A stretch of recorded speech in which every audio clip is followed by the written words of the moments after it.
doing?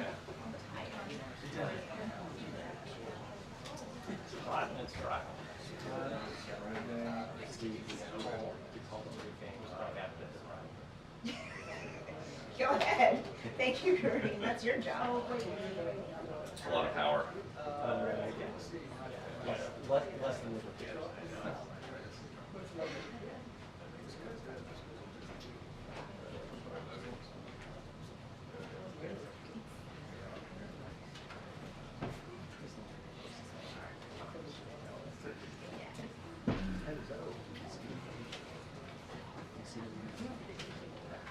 yeah.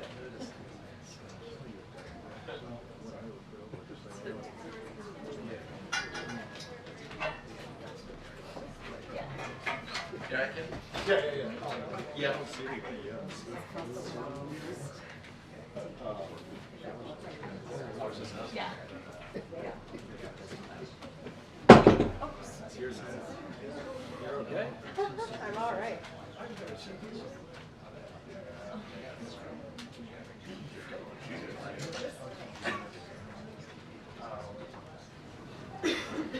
Uh-oh. Not that guy.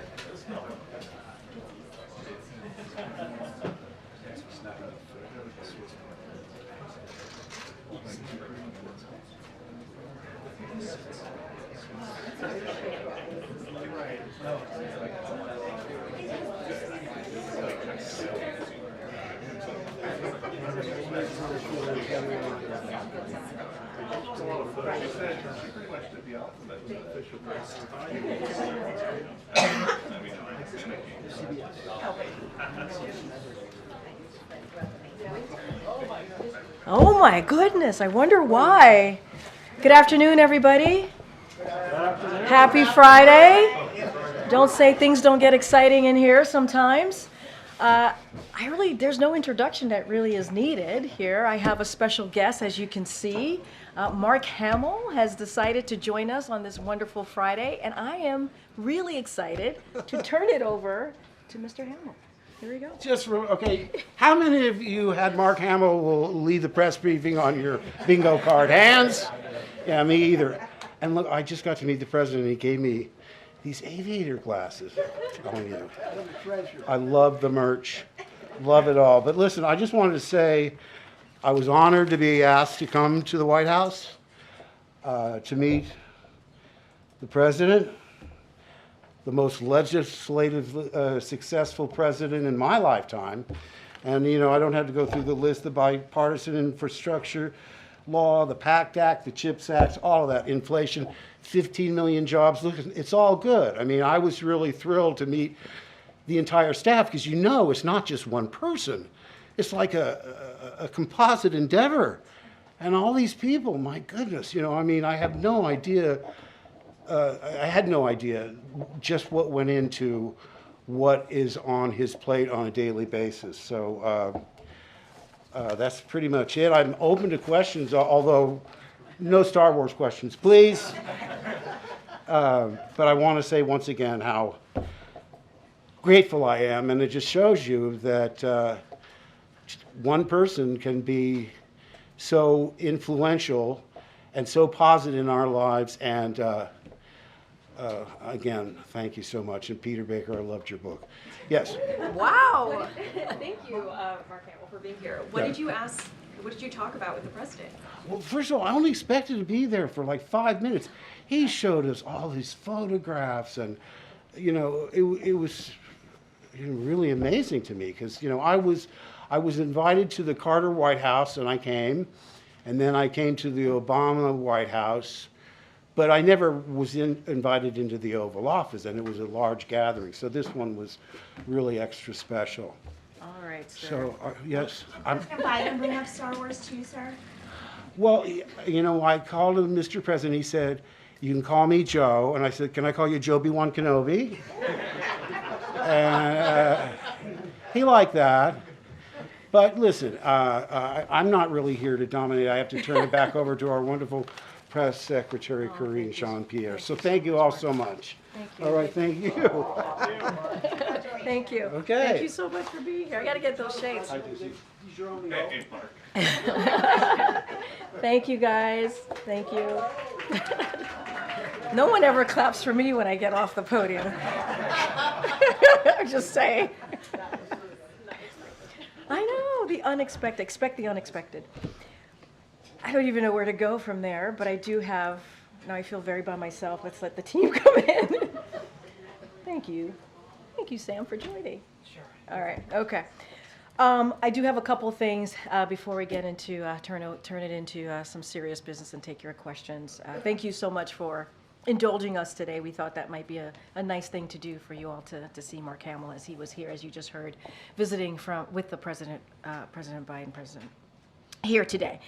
So today marks World Press Freedom Day, an occasion that highlights the importance of a free press, both of our democracy here in the United States and for our societies around the world.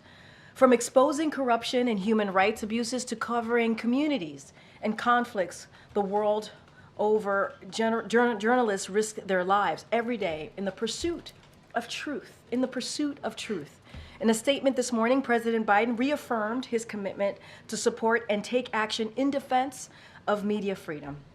The Biden-Harris administration has already launched a robust government-wide campaign and built a coalition of countries to counter the proliferation and misuse of commercial spyware, which has been misused against journalists, and continues to provide legal and other support for media who face persecution around the world.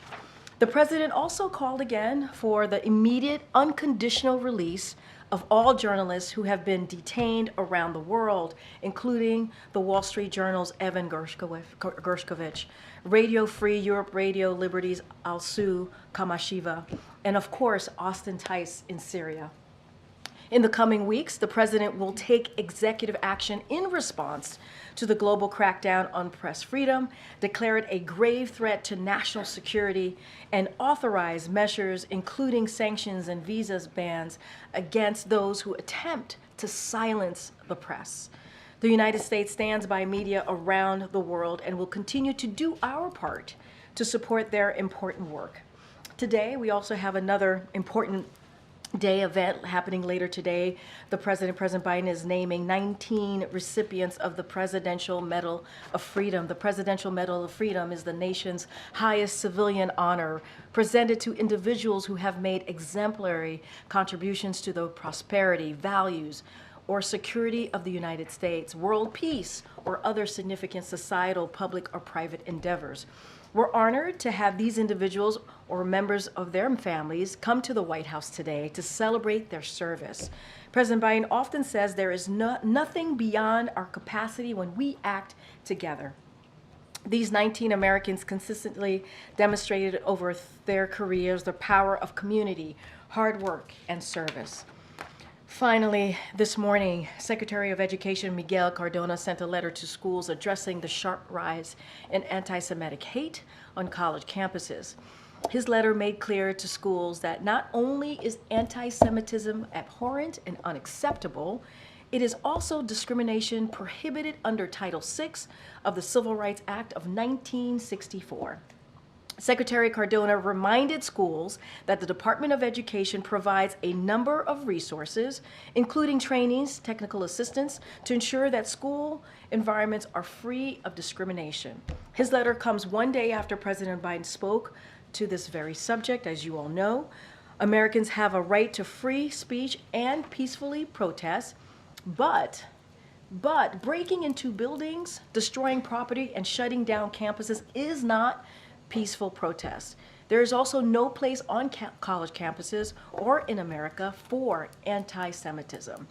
This administration will continue to defend free speech while standing up for the rule of law. And Josh, good to see you. Good to see you, Kareem. May the force be with you. May the force be with you, or tomorrow, the fourth be with you, however you want to look at it.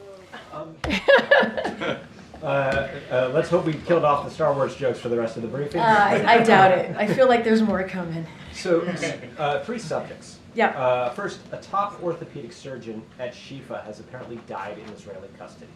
He was 50 years old. if medical personnel are not going to be exempt from the war, how can Gazans hope to have any medical care?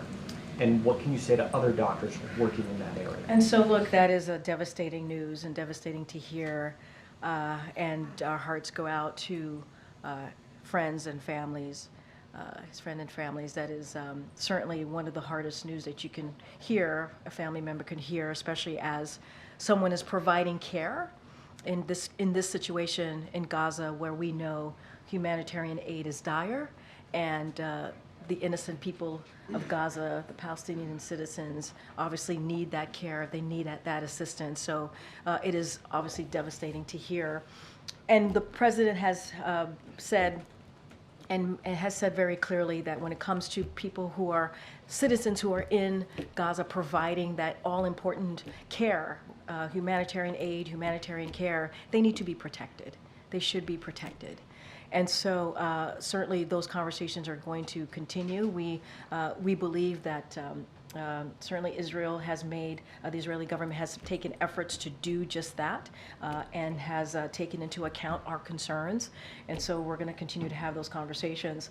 But it is heartbreaking to hear. I can't speak specifically to that case and what occurred. Obviously, someone's life was lost, and we have to be certainly mindful. And we're at this time, I can offer my condolences. And we want to make sure innocent lives, innocent civilians, people who are certainly offering that humanitarian aid, their lives are protected as they're doing so. Secondly, what can you say about reports that Israel has briefed the administration on its efforts to evacuate civilians before a Rafah invasion? So what I can say this, and we've been pretty clear, we haven't seen a comprehensive plan, as it relates to their thinking on the Rafah operations. We have been also clear that of our concerns of any major operations, military operations into Rafah, we have said, and you all have heard us say, there's more than 1 million Palestinian civilians living seeking refuge in Rafah, and we want to make sure that they are their lives are protected.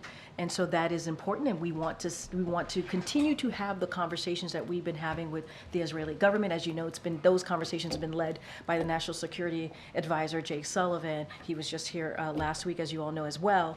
And so we had 2 virtual conversations. We're hoping to have one in person. We want those conversations to continue. We believe that they are going to take, Israel government is going to take our concerns into account, but we have not seen a plan, comprehensive plan, and we want to make sure that those conversations continue, because it is important to protect those Palestinian lives, those innocent lives, those more than 1 million citizens who are seeking refuge in Gaza, in that part of Gaza, in Rafah. And then, lastly, on campus protests, the president has drawn the line at violence, but he said he's not bringing in the National Guard. Does he think the police presence deters violence or exacerbates it? So just to be very clear about the National Guard, that is something that governors decide on. That is a decision for them to make when it comes to the National Guard. And so want to just reiterate that again from here. And look, we have always been very clear when it comes to police presence on college and universities. That is certainly something that that universities and colleges have to make a decision on. That is something that they decide what is right to move forward on their campuses and colleges. And we understand how painful this moment is. You've heard me say it is an incredibly charged time. It is a charged environment. And it is very difficult because of that charged environment for law enforcement. We also believe, and it is important, that all Americans can peacefully protest within the law. They have to be able to do that. It is, you heard from the president, it is part of our fundamental American principles, part of what make America's freedom, right, to be able to protest peacefully in this country. And it is also important, which is the second part that the president talked about yesterday, is the rule of law. We have to follow the rule of law. Violence is not protected here. but Americans have the right to peacefully protest within the law, and we're going to be very consistent here. And as I said, these are incredibly painful time, and it is very charged moment, and we understand how difficult that could be. And so I'll just leave it there. Is that your 3 topics? Yes. Okay. All right. Excellent. Thanks, Corinne. So you say that you haven't seen a comprehensive plan for Rafah, but I am told by a U.S. official that the U.S. has been briefed on some sort of initial plan. So can you just tell us what the reaction was to Israeli counterparts about that initial brief? So I'm going to be super mindful. These conversations are, these are diplomatic conversations. We don't read out in details and specifics on the conversations that we have with certainly with all of our counterparts here. The last time there was a virtual meeting, we did have a readout there, but I don't want to go into details. We have been very clear in public and in private that our concerns with a large military operation into Rafah, we're not in support of that. And so obviously there's been conversations. There's been 2 virtual led conversations led by the National Security Advisor on this particular topic, Rafah operations. We read out to all of you the last time that the President spoke with the Prime Minister of Israel. Rafah operations came up in that conversations. We're not going to go into details from here, but I think we've made ourselves very clear. There are more than 1.5 million Palestinians who are seeking refuge there.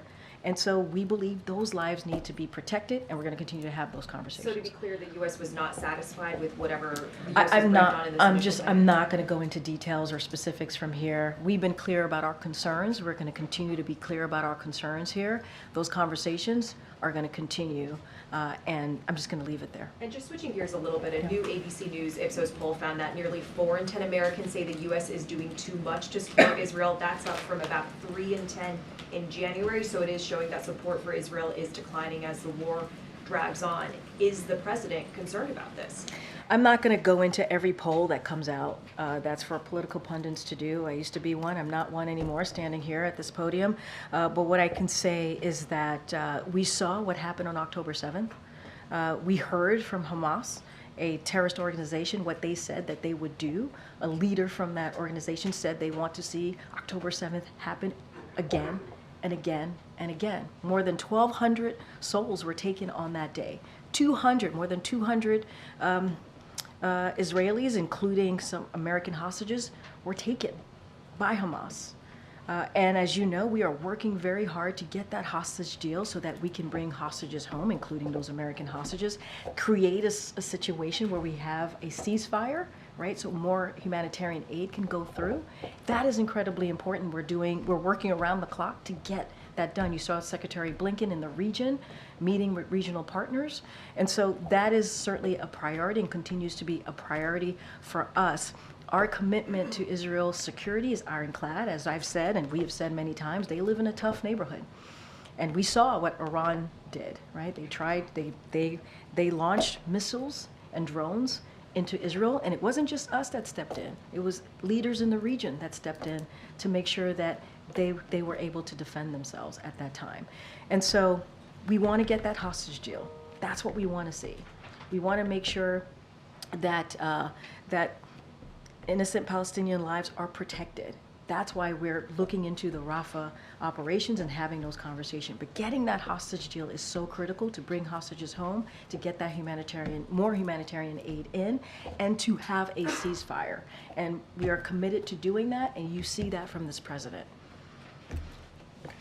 Thank you, Corinne. You said that the U.S. has been clear about concerns about invading Rafah. Has it been clear about potential consequences if Israel moves forward? Look, I'm not going to go into speculations or what consequences might be. We've made our concerns publicly and privately to the Israeli government. I just mentioned the president had a conversation with the prime minister in his last call with him, and Rafah operations came up. I'm not going to go into specifics. I'm not going to go into details. We have been very clear. There are 1.5 million Palestinians who are seeking refuge in Rafah, and we want to make sure those lives are protected. Understanding that Israel needs to also defend itself, and having those Hamas operators there, we understand that they want to dismantle Hamas, and we understand that is a priority, obviously, and we certainly appreciate that. We also want to make sure that those 1.5 million lives, Palestinian lives, who are seeking refuge there are protected. And we believe there's a way to do that, and we're going to have those conversations. I'm not going to get into specifics from here. We have learned that the King of Jordan is meeting with President Biden here at the White House next week. Can you share any details and talk about what's on the agenda? So I can confirm that King Abdullah of Jordan will participate in a private meeting with President Biden at the White House next week while he is in town. I don't have any more details for you at this time. Certainly we will provide a readout when that occurs, but I can confirm that meeting is indeed happening next week. And then just to close the loop, what was Mark Hamill doing here today? I think he said he was having a meeting. Did you not like having him here? No, I mean, that was like, we all love seeing him. It sounded very kind of like, why here? He said it himself. We wanted to make sure that he provided, which is one of the reasons he spoke to why he was here himself. He wanted to meet with the president. They had a meeting, and. Well, I mean, you guys asked him questions.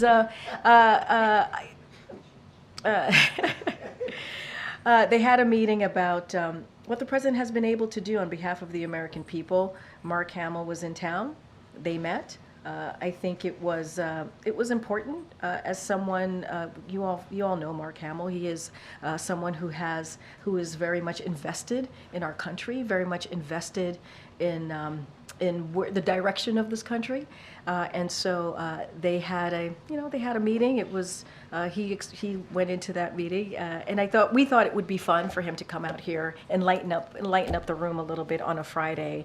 We also believe that you guys there's some Star Wars fans in here, but the president meets with a lot of people. There's a lot of people that come through the White House that the president has an opportunity to sit down and talk with. You just happen to see Mark Hamill today because we thought it would be a nice gesture to have him come out and say hello. But I really wouldn't put too much into it. He meets with a lot of people here. Thank you. Yeah. All right. Geez, Rija is not happy about Mark Hamill being here. That's okay. I'm not going to tell him. He's not watching. Probably. I won't tell him. I haven't. Do you not like Star Wars? You have not seen Star Wars? I will now. I will now. I know that. That's why that happened, folks. That's why I got the question. I'm gonna watch. Oh, there's more. Wow. All right, I'm going to let that go. Let's continue. Oh, thank you, Gabe. All right, thank you, Gabe. We thought it's Friday, y'all. It's Friday. A little bit of fun, Star Wars fun. Go ahead, Gabe. Now let's transition to what you actually want to talk about. Yeah. I want to pick up on what Selena had asked. Yeah. Look, I know you said that you don't want to get into specifics, but just want to make sure we understand you and we're clear. You did say that Israel has not provided a comprehensive plan to invade Rafah. However, our reporting and reportings of others have suggested that they have briefed the White House on a plan. So what you're saying, by not saying comprehensive, you're saying that you have a plan, but you just don't think it's good enough. What I can say is that they have certainly, there's been conversations that have happened over the last 2 virtual meetings. And what I can say is, we have been clear on our position. We continue to be clear on our position. We've expressed our concerns with a major ground invasion in Rafah. We've been very clear about that, which would have significant risk against civilian casualties. And outline an alternative course of action. We have done that for them, outline an alternative course of action for Israel to dismantle Hamas. So you could imagine, that there's been some back and forth on that. And so, we believe Israel will take our concerns on board. They will take our accounts into consideration as they plan their next operations. And so we'll continue to have these conversations. We'll continue to have these conversations. Could this be a tactic on the part of Israel to try and pressure Hamas to take the deal? That's literally something for Israel to speak to. I cannot speak to their tactics. I cannot speak to their plan. I will say and reiterate that we are working very hard to get a hostage deal, obviously. And actually, what I will say is the Hamas has that deal. That is on the table. They need to take that deal.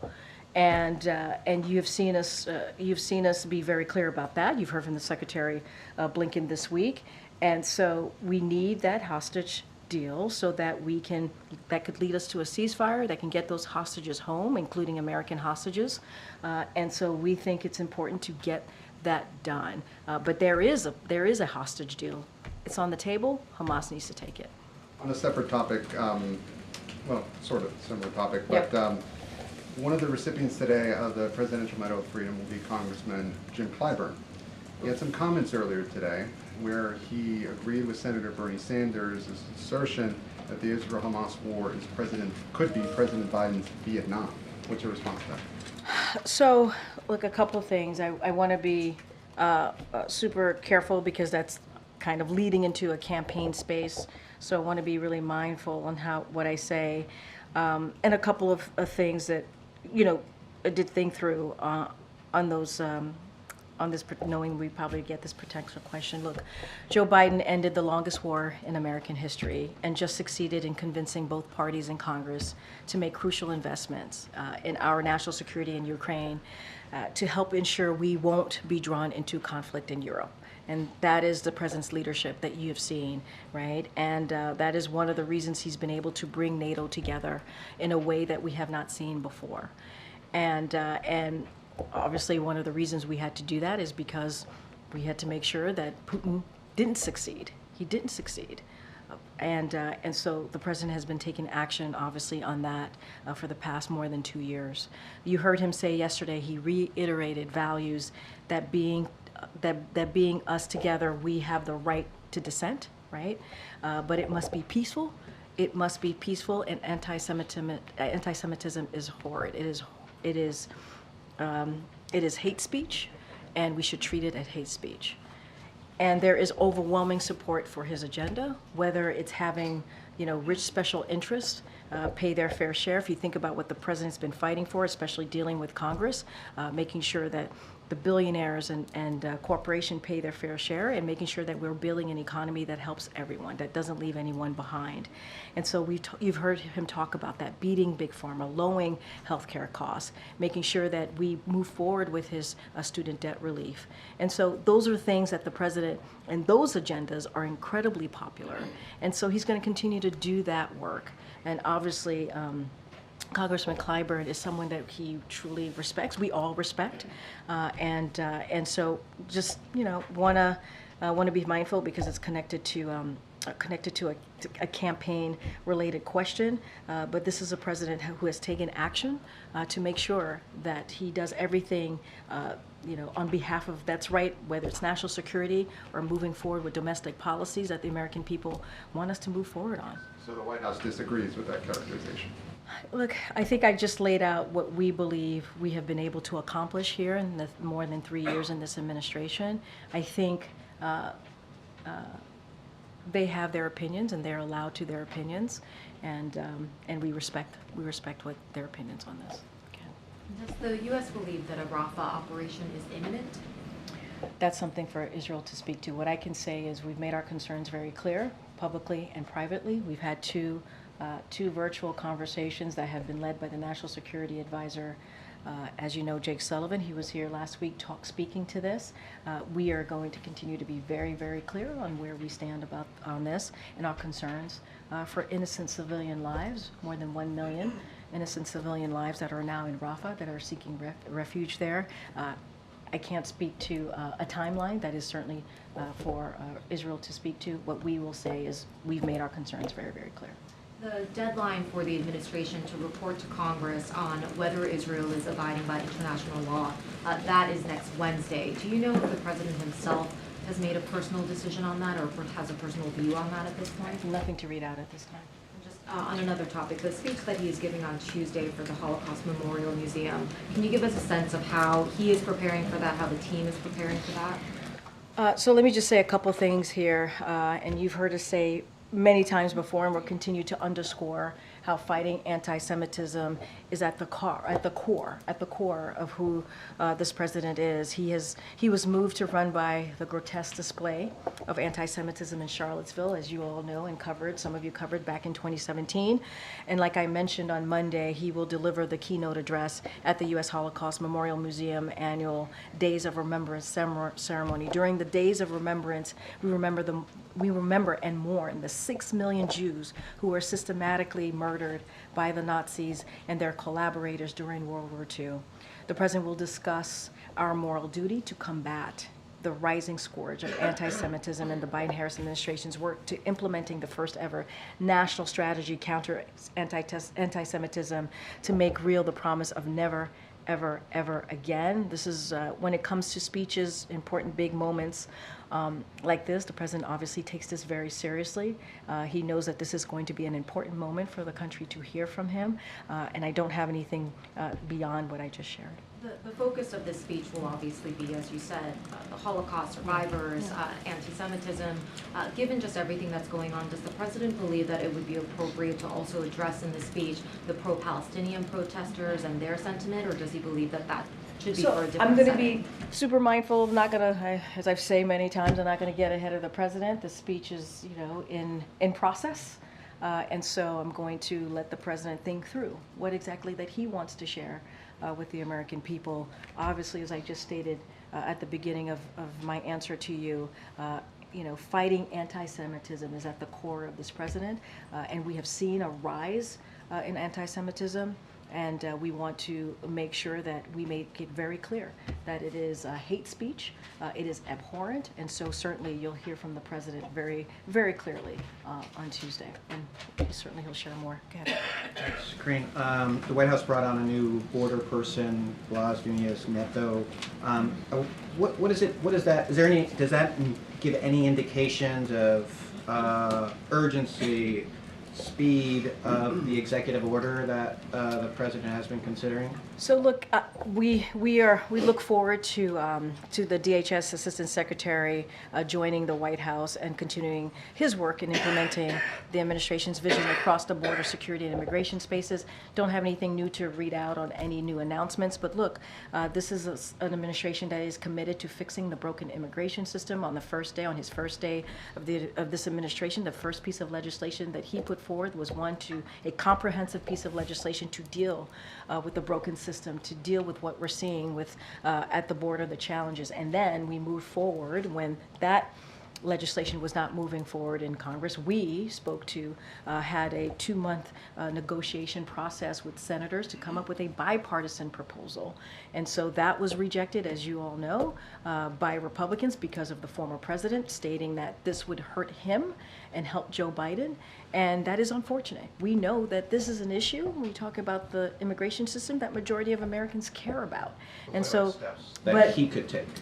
Look, we believe that the bipartisan border security agreement that came out of the Senate that was rejected by Republicans because of the former president is the best way to move forward in a comprehensive way. That's what we want to see. And I've stated this many times before, as it relates to any other actions, we're always going to look at other opportunities, other actions. We always will. Don't have anything to speak to announce at this moment. We actually want to see that bipartisan immigration agreement move forward. That's what we want to see. That is going to be the most comprehensive way to deal with a broken immigration system. You've heard me say this. If it is put into law, signed into law by this president, it would be the toughest and the fairest piece of legislation or law that we have seen in some time. This system has been broken. The immigration system has been broken for decades, and it's time that we act, and Republicans have an opportunity to do that. They have an opportunity to do that. Go ahead, April. Kareem, there's some very loud voices that are out there asking for President Joe Biden to issue a pardon to Marilyn Mosby, the former Baltimore City State's attorney who is waiting for sentencing, could face 40 years for taking her own money out of a retirement account to buy a house. And this group, to include Bakari Sellers and Angela Rye, have pulled together a lot of civil rights leaders. What is the president's thought about all of this, especially as she was one of those who really was groundbreaking in efforts of policing and accountability? And Bakari Sellers says that it looks like political persecution as well as retribution for what she did many years ago in the Freddie Gray case that still has yet to have accountability for his death. So I want to be really mindful here because that is obviously a Department of Justice process, and I don't want to be certainly speaking to any individual pardon request. That is not something that I can do. The DOJ has their process. Department of Justice, as I just mentioned, employs a process that is thorough, that is deliberative, a process to review, when it comes to a process to review executive clemency petitions. And then individuals obviously submit their applications there. There's an application process. Want to be super mindful, don't want to speak to an individual case here, and so I'm going to be really mindful. This is a Department of Justice kind of jurisdiction, and so just going to leave it there. But the president could indeed say, yes, I would like to see this happen, and add his voice to this petition? Well, this is a Department of Justice. They go through a process. It's very thorough. Right. It's very deliberative. I don't want to speak I don't want to speak to any individual process. I gotta be super mindful here. Need to be really careful as DOJ runs, Department of Justice runs this process, and so there is a application process for individuals. Certainly, there's a route for them to go. I want to be really, really mindful. This is not something that we do from here, from this podium, as you can understand. No, go ahead, Repo. Go ahead. I mean, I get what you're saying, that there's an application process, but can the president support, or can the vice president and the president support the fact, yes, there should be a pardon, even if there is an application process, whether it happens or not? As you know, when the president and the vice president weighs in, that is, you know, It tips the scale sometimes. I mean, you just laid that out. So I want to be really careful because there is a process that the Department of Justice has to go through. It is thorough and it is deliberative, and so we have to let that process go through. And I don't want to. I don't want to speak on that process, and just want to be really, really mindful here. Is the president aware of what's happening in this case? Because she was one of the forefront persons calling for accountability. It didn't happen in Baltimore, but there was a ripple effect with Ahmaud Arbery and Derek Chauvin and those with George Floyd. Is he familiar with this? I certainly know who you're speaking of. I have not had an opportunity to speak to the president about this, so I can't. I can't say if I can't say the president's thoughts on this because I have not spoken to him about it. But obviously, it is very well known of what she has done. But I don't want to. I just want to be super mindful. This is a Department of Justice process. As you know, we're really, really careful from here, from this podium. We respect that process here. Thank you. Thanks. Russia's state-controlled energy company posted its first net loss since 1999 yesterday. Does the White House see that as efforts to isolate Russia working? Say that one more time. Yeah. Russia's state-controlled energy company posted its first net loss yesterday since 1999. So I want to be mindful. I want to talk to our team about this. I don't have any information for you to dive into at this time. Let me take that and bring it back to the team. Can I ask another energy question then too? Does the White House think the FTC made the right decision in approving Exxon's acquisition of Pioneer, even though the company has been accused of colluding with OPEC? Yeah, I'm not going to comment on that either at this time. Thanks, Craig. The International Criminal Court prosecutor issued a statement today warning against, quotes, threats and attempts to intimidate the court over his work. That comes after reports that both Israel and some members of Congress had warned of retaliation against the ICC if it charges Israeli officials. Just wanted to get your reaction to that, and and as to whether the White House would back retaliation against the ICC for charges against Israeli officials. So we obviously oppose any threats or intimidation to public officials, including ICC officials. So obviously we're going to be always mindful and be very clear about opposing any type of threats or attempts to intimidate. That is something that you'll hear from us pretty consistently. But we've been clear. I was asked about this particular investigation by ICC a couple of days ago. We do not support it. We do not support this investigative probe. We do not believe it's within their jurisdiction. We've been very clear about that, and that obviously still remains. I'm going to be really, you're asking me about what could be next, and if we would weigh in if they were to move forward. I'm not going to get into hypotheticals from here, but we've been very clear. We oppose this investigation. We do not believe it's within their jurisdiction. Yes, thanks, Corinne. The President was very clear in condemning the violence at the protest, but does he believe that any of the issues that have been raised by the protesters across campuses is legitimate? What's the specific, can you tell me the specific issues that you're hearing? Like, for instance, solidarity with the victims, the ceasefire, the request for more aid, free Palestine chants, that he believed that any of the things that these protesters are manifesting for is legitimate. Well, can I just speak to the things that I understand you to lay out? As it relates to ceasefire, the president is pushing for a hostage deal, which would lead to a ceasefire. And if you have a ceasefire, this hostage deal, it would create an environment to get more humanitarian aid into Gaza. And you saw Secretary Blinken in the region just the other day. He did a press conference in Israel, and he talked about the increased effort that we have undertaken to get more humanitarian, to get more trucks into Gaza. And so we have seen an uptick, and so we want to continue to see that. But we have to see this hostage deal. So get to a ceasefire, get more humanitarian aid. We understand the dire situation that the Palestinian Americans the Palestinian citizens, are dealing with right now. And so we want to make sure that we get humanitarian aid in. What about the requests from these protesters from universities to divest in We Israel do not. That is. And I was asked this question, and we do not support that. Go ahead, Adam. Thanks. On avian flu, we've talked with several hospital officials who told us that the health system is essentially unprepared for another major health crisis if bird flu were to start spreading widely among people. In particular, hospitals don't have the manpower. There's still concerns about the ability to get supplies quickly, and communication and data sharing, they say, hasn't improved markedly since even before COVID. So I'm curious what the White House's response is to those concerns, and whether there are any preparations ongoing to ensure we can respond to that kind of crisis. So I want to, we are monitoring this very closely and taking this very seriously. It is a top priority for this administration to make sure that communities are healthy, safe, and certainly informed. So we're monitoring this closely.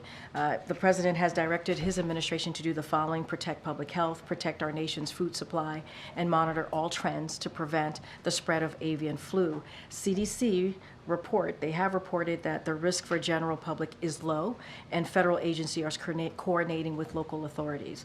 And so we're monitoring closely. We want to make sure that communities feel safe, they feel protected, and have the information that they need. And you heard from the CDC directly on this. Is there a belief that the hospital, the health system as it stands, is prepared enough to withstand another major health crisis? So that's not something for me to speak to from here. What we're doing is taking this very seriously. We're monitoring the situation. CDC has spoken to this and said the risk to the general public is low. I think that's important to note. And the president is on top of this, making sure that his agencies are doing everything that they need to do to make sure that communities feel are protected, that our communities are informed, and certainly are healthy.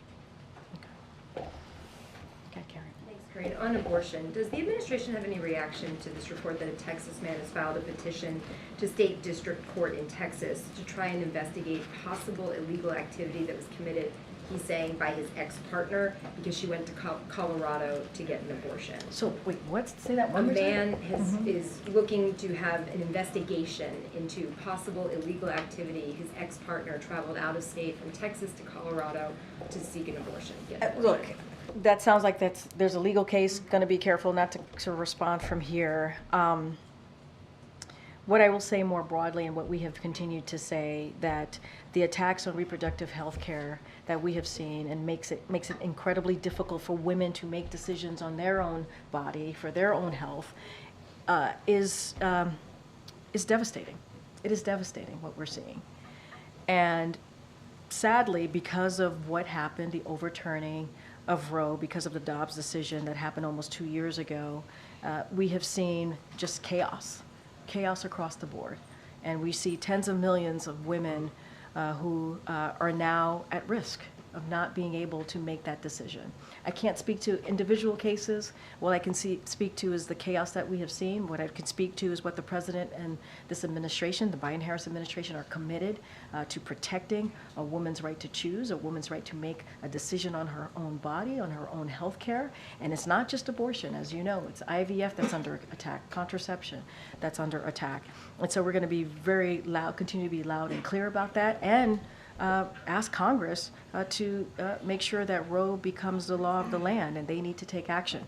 Don't want to get into legal cases out there. I cannot do that from here, but as it relates to reproductive health care, we've been very clear, and we continue to do that from here. Great. Oh, go ahead. Thanks, Greg. So the president says that he wants to let the tax cuts, the Trump tax cuts, expire. If that law expires, it does raise taxes on almost every American. So does he still support that expiring without anything else in place? So look, as you said, the president is going to is going to let the Trump tax cut expire, and he was very clear. But he will not raise taxes on anyone making less than $400,000 a year. That is part of the budget that you saw come out, and it's going to expire for the wealthy. So been very clear about that. Look, this is a president that's going to make sure that we protect and not raise taxes for people making $400,000 and less a year. And Republicans want to do the opposite. They want to give tax breaks to corporations and billionaires. They said that. They want to cut Social Security, Medicare, and Medicaid. Who does that hurt? That hurts everyday Americans. And so the president has been really clear about that. He wants to expand Affordable Care Act, as you see him doing that for Americans, making sure that they have good health care. And so that's what the president is going to focus on. The president can't pick and choose which part of the law sunsets. The entire law will sunset. And the Tax Foundation says that someone who's married, 2 kids, making $85,000 would pay $1,700 more in taxes. That's somebody under $400,000 who would. The president has been very clear. He's going to protect working and middle-class Americans making less than $400,000 a year. He's been very clear on about that. Republicans want to do the opposite. They literally want to do the opposite. They want to give a tax break to billionaires and corporations. That's what they said. They want to cut Medicare, Medicaid, Social Security. That's what they want to do. And so the president's going to do everything that he can as he's building this economy from the middle out and the bottom up to protect everyday Americans. That's what he wants to do. Make sure that the middle class is strong. That's what he's going to do. Republicans in Congress are saying the opposite. Literally, they're saying the opposite. So that's been the president's plan from day one, and he's going to continue that plan. Go ahead. Thank you. A few things. A few things. No, just one. Don't make me think. So in the president's remarks yesterday, he's talking about Islamophobia on campuses. Yeah. Lately, we've been seeing a lot of vile anti-Semitic rhetoric on campuses. Does he think Islamophobia is just as big of a problem on campus as anti-Semitism? The president's always going to call out all forms of hate, always. And he had an opportunity to speak to the country. And we have seen what's been going on these campuses. Americans have the right to peacefully protest within the law, as we have said. It's part of who we are as a country, as when we talk about our freedoms, our democracy, to disagree and agree with each other, even about this war. It is our right to do so. It is right for folks to do so. You got to do it peacefully. You got to do it within the law. And we have seen the anti-Semitism, and we have called that out over and over and over again. And we've seen a spike in anti-Semitism. The president has been very forceful about that. He talked about his plan to counter anti-Semitism. He had an opportunity as he's talking to the country, the world really, on what has been happening across the country on college campuses, to call out anti-Semitism, to say that Americans have the right to peacefully protest. And we also have to call out all forms of hate. I believe, and I hope you would agree, Peter, that's an important thing for this president to do, if he has the opportunity to do that. When the president speaks, people listen. Something else that had somehow slipped my mind How is over that? the last couple weeks. Oh, goodness. You are an alumna of Columbia University. Wow, that's a shocker. Well, you, in all the talking about it, you haven't brought it up. You told Columbia students a few years back, don't lose the idealism that you have.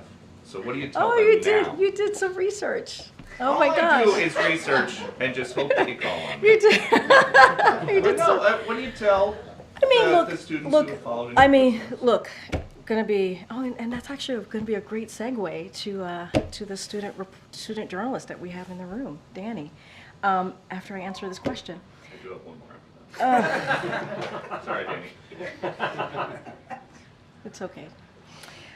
So look, I'm not speaking on behalf of me. I'm not. I speak on behalf of this president. That's my job.